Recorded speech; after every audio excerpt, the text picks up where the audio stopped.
বরফে বেশি ভিউ ভালো আমার কাছে লাগবে, কারণ বরফ দেখতেই, বরফের কাছে আসা এটাই একটা বেশি মজা, বেশি আনন্দ। অবশ্যই এই নেমে পড়লাম, দেখো শুরু হয়ে গেল রাস্তা।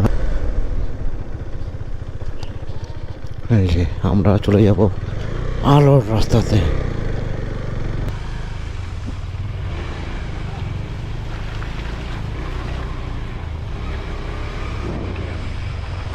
জিরো 280 কিলোমিটার, দাপরজি হচ্ছে 127 কিলোমিটার, NH 13।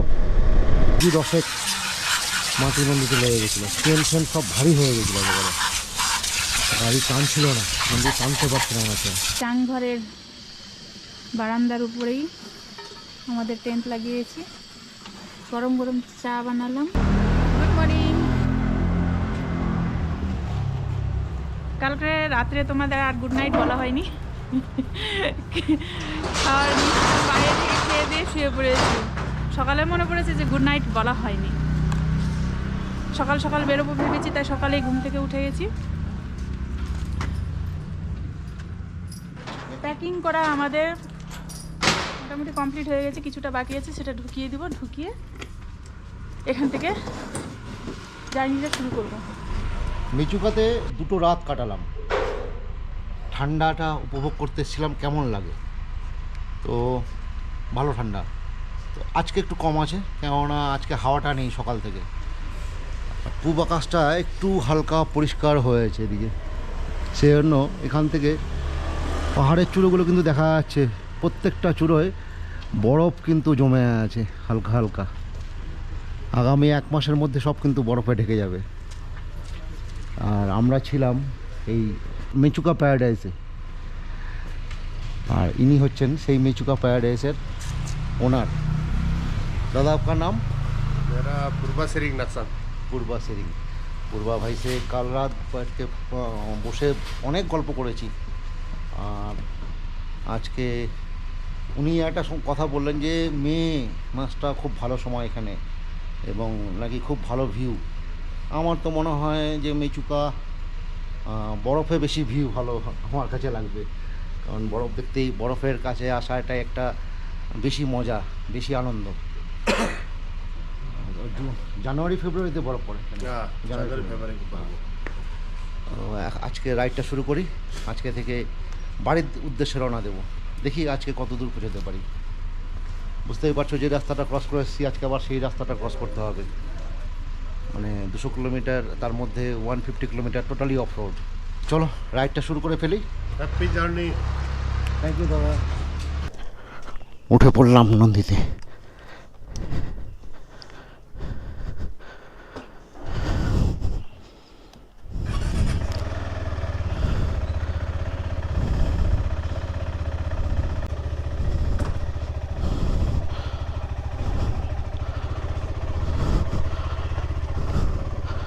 কালকে রাত্রেই নন্দীর চেন লিফটটা করে ব্যাগটা পেছনে বেঁধে রেখেছিলাম। উঠে পড়ো। আলো, আমরা যাব আলো, এই হাতের বাঁ দিকে। হর হর মহাদেব, বম বম ভোলে, বম বম ভোলে।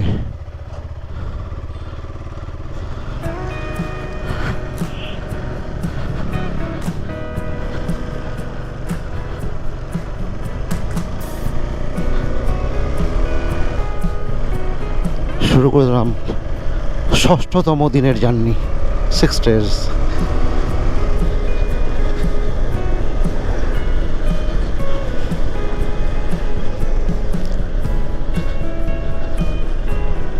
মেচুকা শহর থেকে বেরিয়ে পড়লাম। খুব ভালো একটা সময় কাটালাম 2 দিন এখানে, আর কালকে তো দারুণ মজা করে মেচুকাটা দেখলাম, ভালো লাগলো। Thanks visiting. অবশ্যই এই নেমে পড়লাম, দেখো শুরু হয়ে গেল রাস্তা।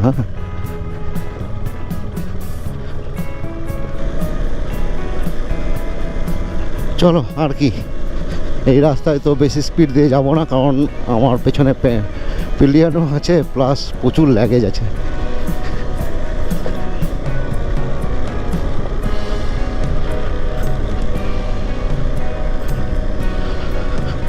পরশুদিন যখন ঢুকি তখন এইটুকু আস্তে আস্তেই আমাদের অন্ধকার হয়ে গেছিল।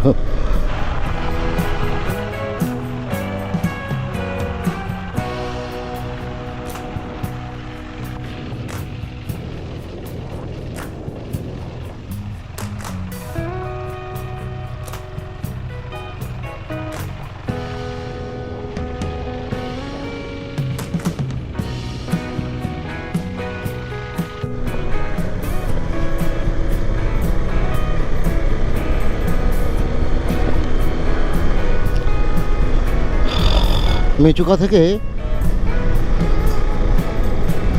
35 কিলোমিটার চলে এসেছি,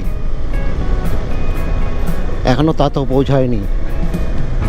আর মাঝে মাঝে এরকম সুন্দর রাস্তা আর এর থেকেও ভালো রাস্তা মাঝে মাঝে পড়ছে।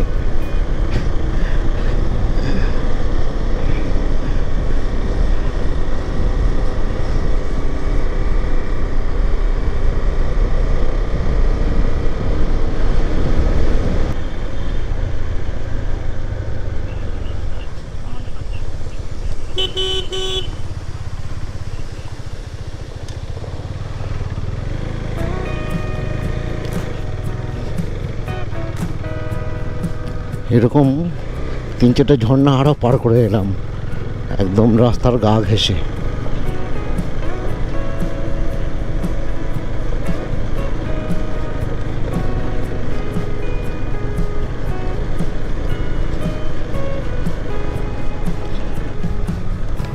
ওরে বাপরে, হাতটা কি বিশাল!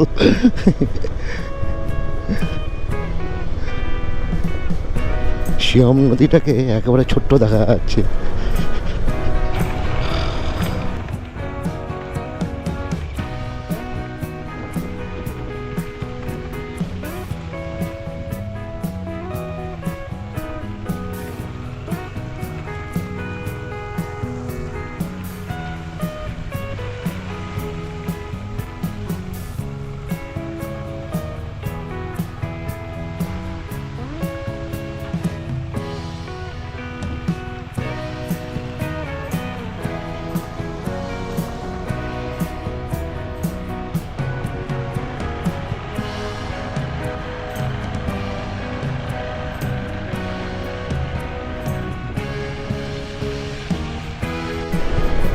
Welcome to SBI Tato branch.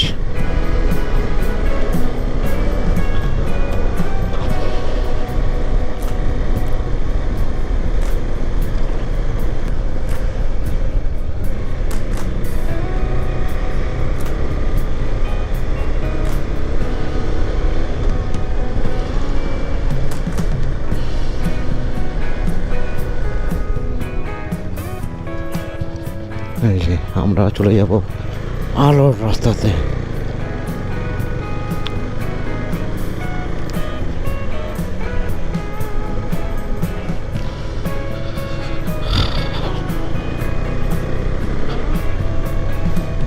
তাতো থেকে বেরিয়ে পড়লাম, এবার হবে খেলা রাস্তার।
আলো এখনো 81 আর কিয়াং হচ্ছে 47।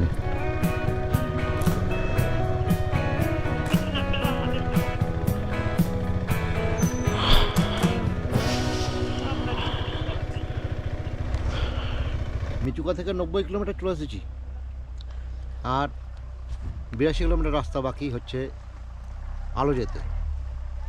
এসেই দেখছি এই দেখো রাস্তাটা এখানে ব্লক করা আছে একটা দড়ি দিয়ে। এটা হচ্ছে পেনি আর এখান থেকে এখনো অর্ধেক যেতে হবে।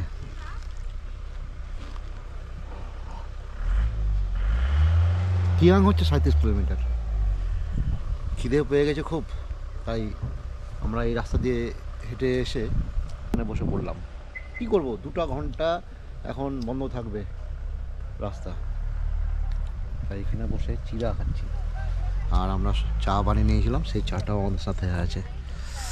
এখন এগুলো খাই, নিজের পেটের খিদাটা আগে মিটেই, তারপরে রাস্তা খুললে আবার সামনের দিকে আগাতে থাকবো। ততক্ষণেই সুন্দর একটা পরিবেশের মজা নেই বসে বসে। মনে হচ্ছে ভালো রাস্তায় উঠে পড়লাম। 130 কিলোমিটার এসে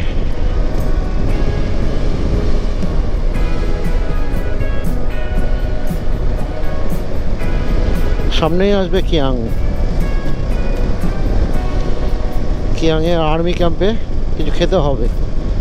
আমরা খেতে পারলাম না, ওখানে খেতে বসেছিলাম, সঙ্গে সঙ্গেই কেবল খাবারটা মুখে দিয়েছি, সঙ্গে সঙ্গে আবার সেই ব্যারিকেড খুলে দিল পাস হওয়ার জন্য। আলো 46 কাম্বা 21 চলে আসলাম কিয়াং।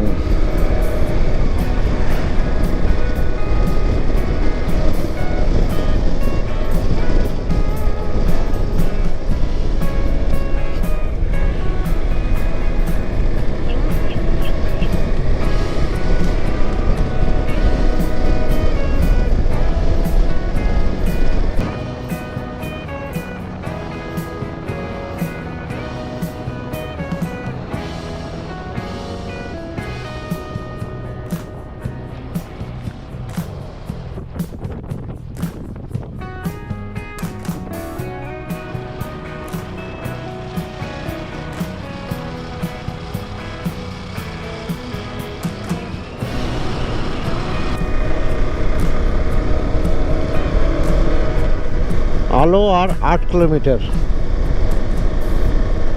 কিয়াংয়ের পর থেকে রাস্তাটা কিন্তু এইরকম দারুণ সুন্দর। সে খুব বেশি সময় লাগলো না কিয়াং থেকে আলো আসতে।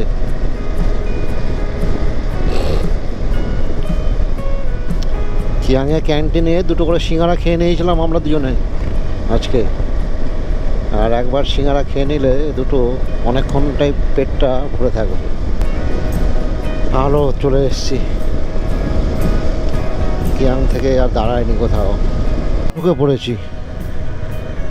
যদি পাশিঘাট যাই তাহলে আমাদেরকে যেতে হবে 108 কিলোমিটার বাঁ দিকে, আর যদি শিলাপাথার যাই 145 কিলোমিটার সোজা। তেজপুর 462, গুয়াহাটি 659। হ্যাঁ,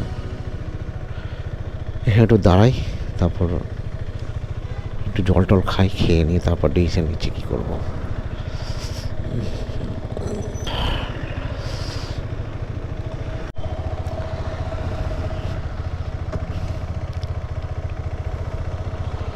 আমরা এখন আলো থেকে জিরোর দিকে চলে যাব। পাশিঘাট এই রাস্তাটা যাবে। আমাদের পাশিঘাটে আজকে নেমন্তন্ন ছিল দানায়াংদার বাড়িতে, কিন্তু যাব না, কারণ আমাদের সময় খুব কম। 1 তারিখে যে করে হোক বাড়ি পৌঁছতেই হবে। অনেক চিন্তা ভাবনা করে দেখলাম যে মোটামুটি 300-350 কিলোমিটার আমার রাস্তা আমাদের বেশি ঘুরতে হবে। জিরো 280 কিলোমিটার, দাপরজিও হচ্ছে 127 কিলোমিটার, NH 13 এটা চলে যাবে সোজা।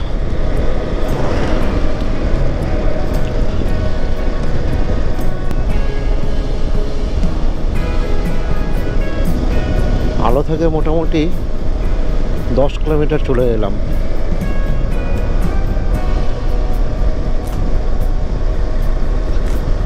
ন্যাশনাল হাইওয়ে 13 ধরে চলে যাব দাপর জিও হয়ে জিরো।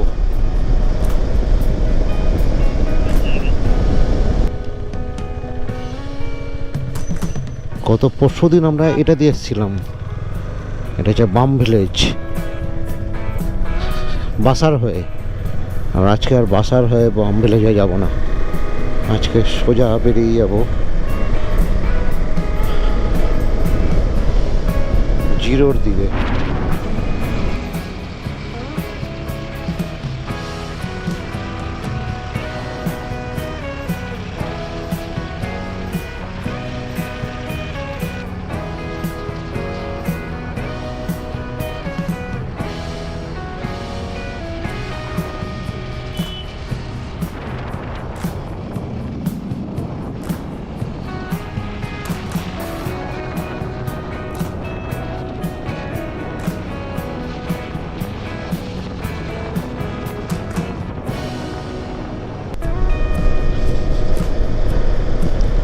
নন্দীকে স্নান করাতে হবে, নাহলে নন্দীর মাথা গরম হয়ে গেছে, খুব শব্দ করছে, এত কাদা লেগে আছে না বড় গাড়িতে। ও কী বলবো, নন্দী একদম মাখামাখি,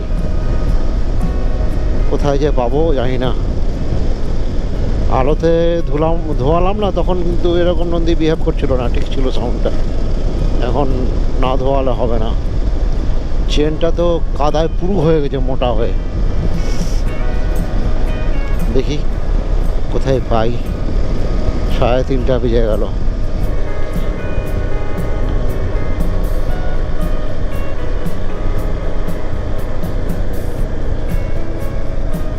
দাপর জিও এখনো 80,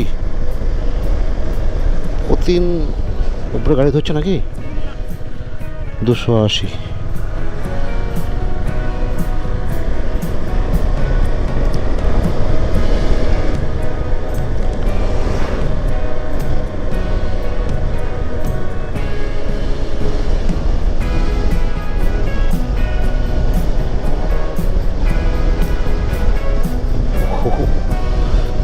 কোথায় চলে এলাম। আর সামনের ঘরগুলো দেখো কি সুন্দর লাগছে। এই যে একটা ওয়াশিং সেন্টার পেতাম তো নন্দী একটু ধুয়ে নিতাম, চোখেই তো পড়ছে না। এই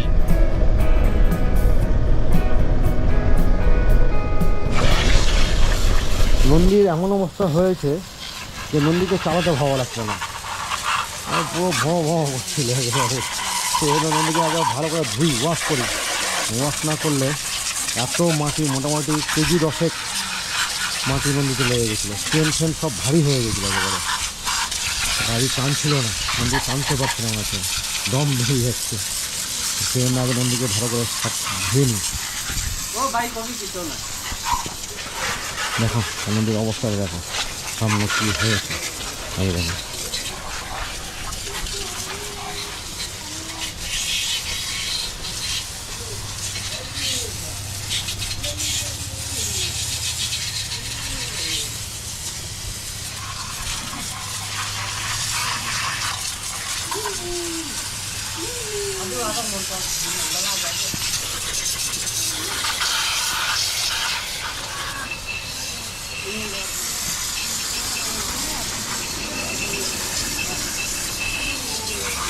আলো থেকে মোটামুটি 70 কিলোমিটার চলে এসেছে, এসে অন্ধকার হয়ে গেছে। তাই এই হোটেলটা দেখে এখানে এই দাদাকে জিজ্ঞেস করলাম, দাদা এই জায়গার नाम क्या है?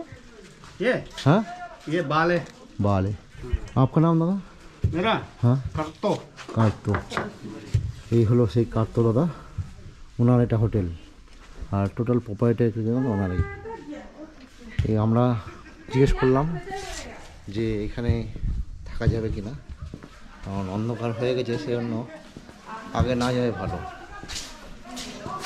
আমাদের উনি নিয়ে এলেন ওনার হোটেলের মধ্যে, নিয়ে এসে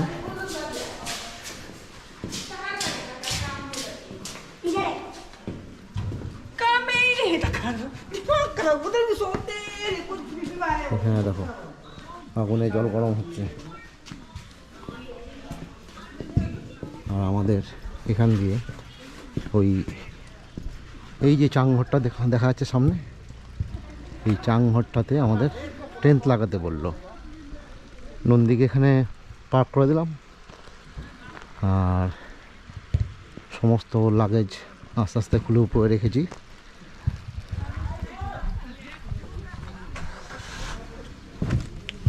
এই চাংঘরে ওঠার মইটা দেখো কত সুন্দর, উঠে পড়লাম।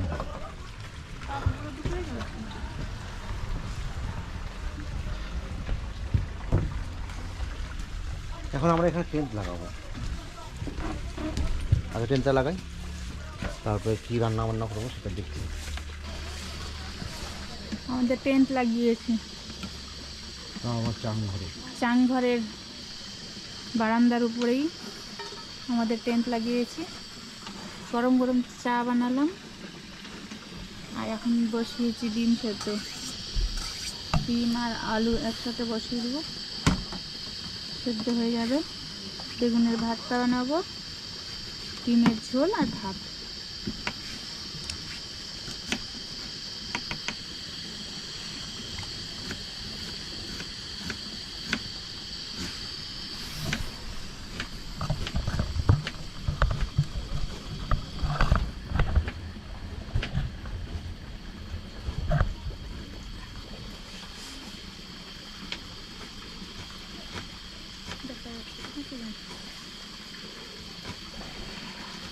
শেষমেশ স্নানটা সেরে ফেললাম, ঠান্ডা আছে, খুব বেশি নেই, নিচুকাতে যেরকম ঠান্ডা পেয়েছিলাম।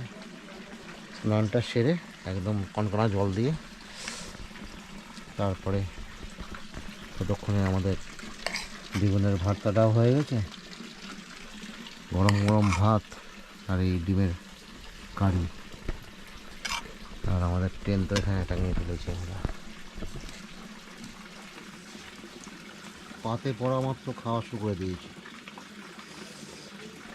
তো আজকের মতন এখানে রাখছি, কালকে সকালে আবার তোমাদের সঙ্গে দেখা হবে, খাবারটা শেষ করে নিই। Good night, bye bye. Good night.